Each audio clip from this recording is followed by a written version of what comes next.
అందరినీ మత్తు మహాసముద్రంలో ముంచేస్తాడు. మత్తులో నుంచి మేలు చేస్తాడు.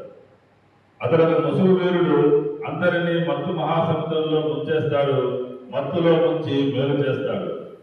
అవసరమైతే క్షణాల్లో ఊపిరి ఆపేస్తాడు. మరుక్షణం సరికొత్త ఊపిరి ఊదుతాడు. అతడు అపరబ్రహ్మ.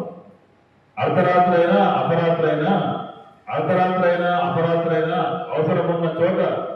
అవసరమున్న చోట తలుచుకున్న మరుక్షణం గజేంద్రుని రక్షించిన విష్ణుమూర్తిలా అలా హఠాత్తుగా ప్రత్యక్షం అవుతాడు. ఆపద నుండి ఆదుకుని మరుక్షణం మాయమవుతాడు. అరక్షణంలో ఇంకో చోట ఆత్మ బంధువులా దర్శనమిస్తాడు. ఇందుకలనందు లేదని సందేహం వలదు. అతను ఒక సర్వోపగతుడు. గుండె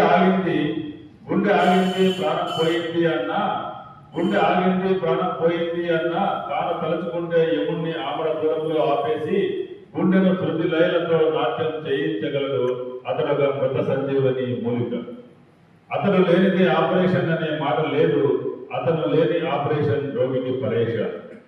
ప్రజా సంక్షేమం కోసం అప్పుడప్పుడు వెన్నుపోటు కూడా పొడుస్తుంటాడు.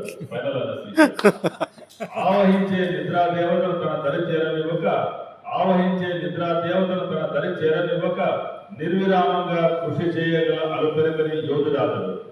అత్యవసర సమయంలో అతన్ని మించిన వారు లేరు. చిరుకలోని వేగం అతని సొంతం. ఆపరేషన్ థియేటర్లో అతడొక సవ్యసాచి. మిన్ను విరిగి మీద పడిన చలించని నిశ్చల మనస్కుడు.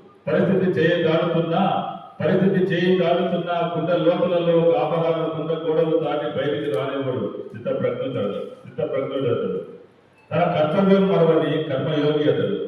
సమ్మోహనాస్త్ర శస్త్ర విద్య పారంగతుడు. అతడే అనుసరిస్తూ ప్రజల భాషలో మధురార్థ.